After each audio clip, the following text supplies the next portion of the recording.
Man, what's good, YouTube, man? It's your boy, the Wrestling Guy, and I'm back with another video for y'all today, man. So as y'all see, man, Summerslam is over. It's time to review and give my opinions on SummerSlam 2024 now. So make sure y'all like, comment, subscribe, and share. When y'all subscribe, hit that notification bell so y'all can get all the noties. And let's get into this video, man. Appreciate y'all. So the show kicked off with Triple H and Jelly Roll and his band. This concert was pretty good. I actually enjoyed it. You know, sometimes, you know, people really don't care for it, but I actually pretty much enjoyed the concert, man. But anyways, man, let's get into this video. Really get into this video. So, Liv Morgan versus Rhea Ripley was the first match that kicked off the show, and this match was pretty good. You know, they played a couple of mind games with each other in the beginning of the match. Liv Morgan, she was, you know, running out of the ring, and Rhea Ripley had to end up chasing her about like 5 million times. But anyways, it was a spot where Liv Morgan pushed Rhea Ripley into the turnbuckle, and Rhea Ripley went outside of the ring. You know, after, you know, they went outside of the ring, they were tussling and fighting. Rhea Ripley looked at Liv Morgan, and then I don't know if this was a kayfabe with her arm being popped out the socket, but she popped it back in by smashing herself on the announce table. Like, this bitch is crazy, man. I at first I thought Dominic pulled her in, but no, Rhea Ripley did this on her own. But anyways, speaking of Dominic Mysterio, so later into the match, Dominic sees Rhea pick up a chair. So, you know, Dominic's like, wait a minute. You know, you're doing too much. You know, you're not going to win the championship by hitting her with a chair. You know, you're going to get a DQ. So Rhea Ripley notices. He's trying to calm down. Dom's trying to calm her down. But then Liv Morgan ended up knocking Dominic Mysterio off of the apron. And Rhea Ripley Liv Morgan hit Rhea Ripley with an Oblivion, and surprisingly Rhea kicked out, man. I thought that Dominic was going to cost her, but he really didn't. She kicked out, and but anyways, later on, actually into that match again, Dominic Mysterio slid the chair in the ring, and then he hopped up on the apron and tried to distract the referee. It actually ended up distracting the referee, and Liv Morgan hit Rhea Ripley with an Oblivion on the set chair that Dominic Mysterio in the ring. So I see Dominic Mysterio, you know, walk away with a smirk, and I'm like, oh man, he cost Rhea Ripley the championship on purpose. I knew it. I knew Dominic Mysterio was gonna turn on Rhea Ripley, man. I knew it. I knew it, man. This is crazy. When I saw this, my mouth was wide open. Pause. My mouth was wide open, and this was just crazy, man. You know, crazy first match to kick off the show, you know. So then he ends up helping Liv Morgan up, and Dominic Mysterio ends up having a little smooch fest with Liv Morgan outside of the ring while Rhea Ripley sits out there and just watches, man. So yeah, so now, you know, Rhea Ripley's mad, and that's not good for anybody. So, you know, let's get into the next match. Man, I'll give that Rhea Ripley versus Liv Morgan match I'll get an 8 out of 10. 8 out of 10, man. Awesome match and awesome ending, man. That's crazy.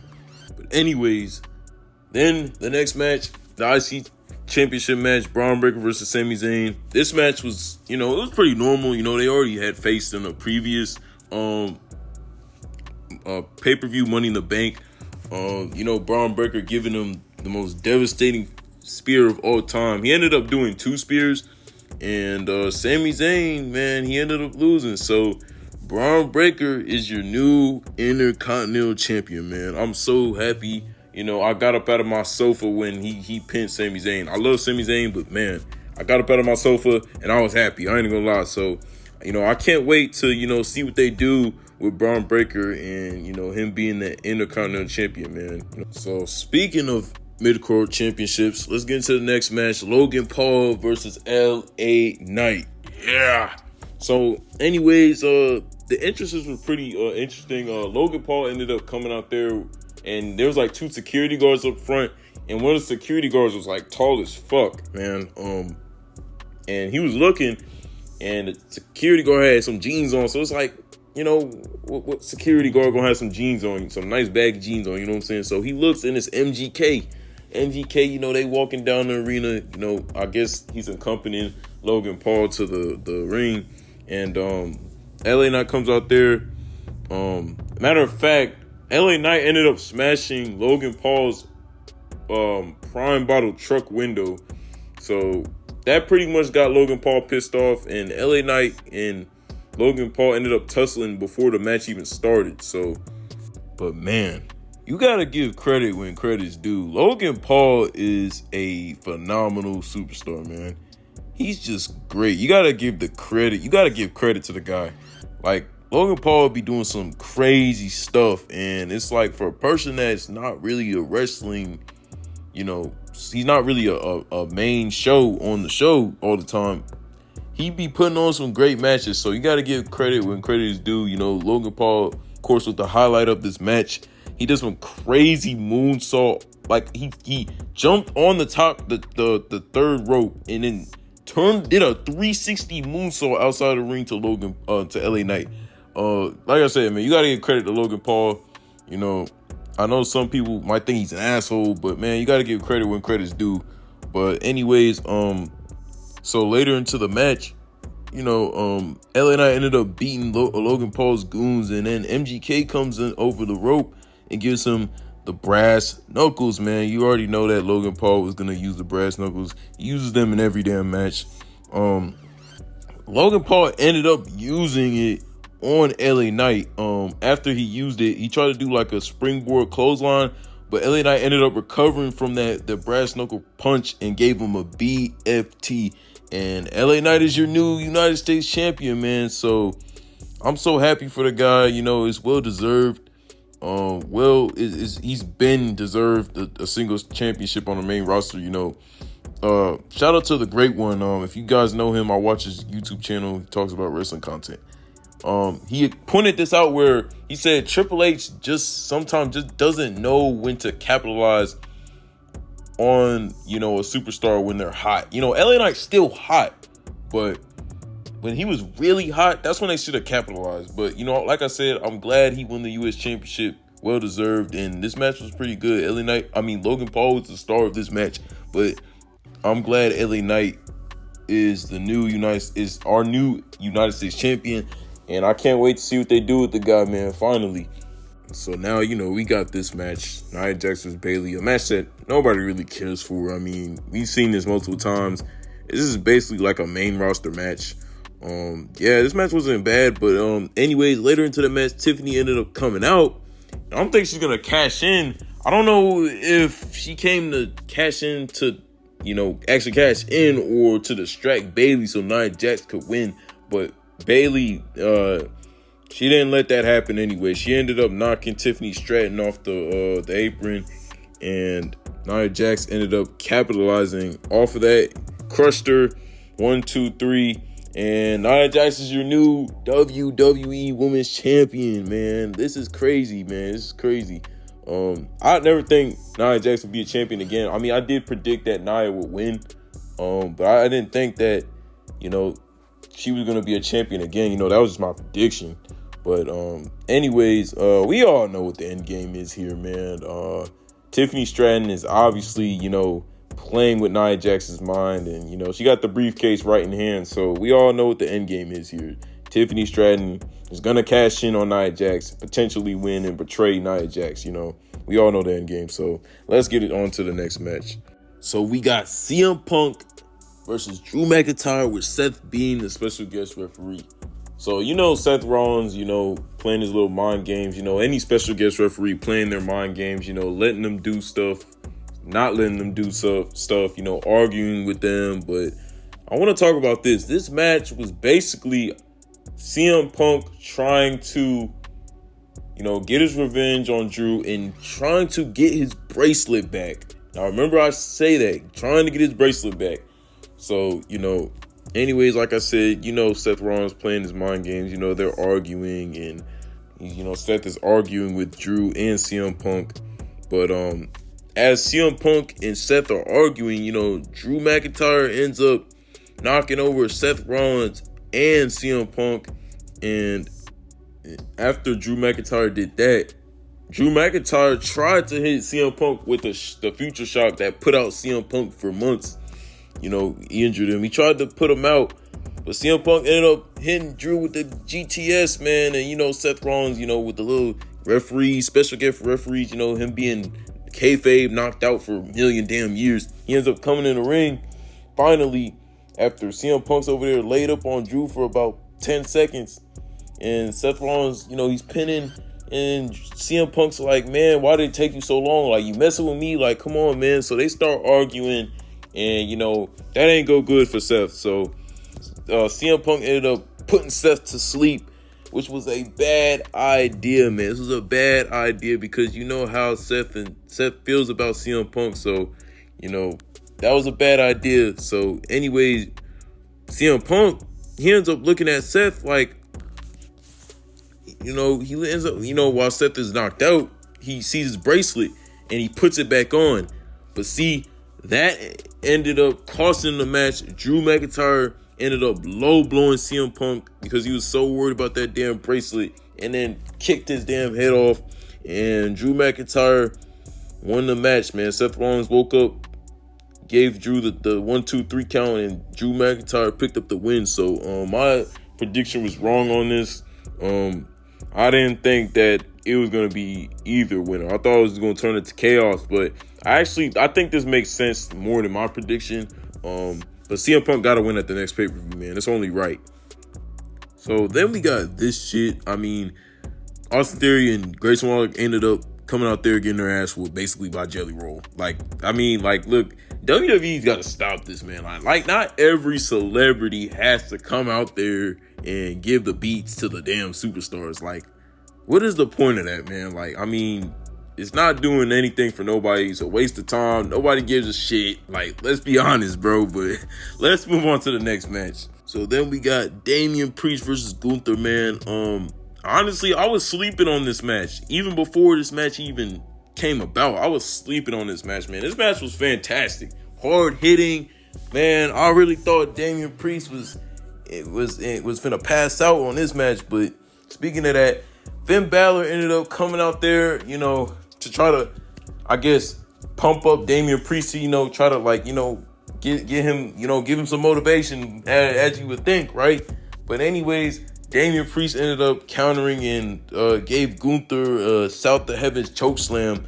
And as the referee was counting, Finn Balor slides in and puts Gunther's leg on the rope, man. He puts Gunther's leg on the rope. So, in my predictions, I said Finn Balor was accidentally gonna cost Damian the match, but he didn't accidentally cost him. He purposely did that shit. So now we know Finn Balor turned heel on Damian Priest. So Damian Priest is pissed. He's choking the shit out of Finn.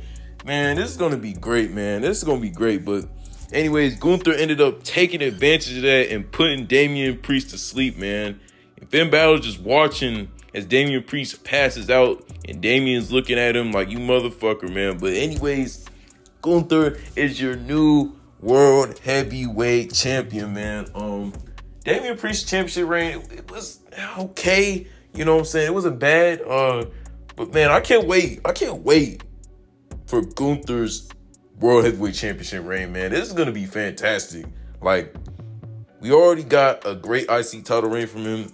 This has to be the icing on the cake, man. I can't wait for this, but I also can't wait for Damian Priest versus Finn Balor. I feel like that match is going to be an icing on the cake as well, man. I feel like they're going to tell a better story with Damian and Finn, and also the downfall of the Judgment Day. So let's get on to the next match. Now we have the main event match, Cody versus Solo. We already seen this on the main roster. I mean, this was a little bit better. Just because it was a Bloodlines rules match, you know, it was a little bit better, but we already seen this. We don't really care. We just want to know if Roman Reigns is going to return. So, yeah, anyways, you know, they ended up, you know, being a Bloodlines rules match. They ended up double teaming Cody Rhodes and all that. And like I said in my predictions video, Kevin Owens ends up coming out there, you know, to come save the day, but it didn't really work. You know, he came out there, threw a couple punches. Like I said, it didn't really work. So then he ended up getting his ass beat, honestly. You know, if we want to tell the truth, he ended up getting his ass beat. And then, you know, the numbers game all the time. And then my boy Randy Orton came out there, trying to save the day, throwing punches. You know, Cody Rhodes, Randy Orton, and Kevin Owens ended up beating all their asses in there. And, you know, they gave him RKO stunners and all that type of junk. And Randy Orton and Kevin Owens ended up getting the Tongas out of there, man. So, but, you know, that's not it. That's not it. So Jacob Fatu ends up coming out of nowhere, giving this man Cody Rhodes the most craziest damn move I'd have never seen on a big motherfucker like him, man. Like, you know what I'm saying? Like, Jeff Hardy's done that move, but Jacob Fatu doing it just hits different. So, anyways, he ended up giving Cody Rhodes a splash on the outside announcer's table, and so Jacob ended up hurting his knee, so that took him out. And then we hear this godly music, and we know who it is. It's Roman Reigns, man. He's finally back. And I didn't think they were gonna I didn't think they were gonna have this man return. You know, I know it's pretty early. I didn't know they were gonna have this man return. And you know how WWE is. You know, they'll say somebody will return, but they don't. But man, my boy Roman Reigns is back. Like, the aura that I felt when that music hit, it's just aura, man. I'm so glad Roman Reigns is back. And it seems like he has a different theme song. It's kind of like the same he had previous, but not really. It's like switched up a little bit. But the tribal chief, the real tribal chief, is back. So, you know, Roman Reigns, you know, soaks in all that damn aura. He soaks it up, walks down the ring, gets Solo Sikoa a Superman punch right in his mouth. And then after that, you know, he does a little ooh rah, and then he spears Solo Sikoa, man. He spears Solo Sikoa. And Cody Rhodes, you know, after Roman Reigns spears Solo Sikoa, Roman Reigns looks at Cody Rhodes, you know what I'm saying? They end up having a stare down, and Cody Rhodes is pretty shocked. He's like, man, I can't believe it. This dude just did that, you know what I'm saying? So they end up staring down each other, and Cody Rhodes ended up picking up the W after, you know, Roman Reigns did his deed. And I can't wait for this match. I can't wait for Solo versus Roman Reigns. I don't know if it's going to be at the next pay-per-view, but yeah, man, it's going to be great. I'm glad Roman is back. And, you know, Solo Sikoa is not so happy, man. You know what I'm saying?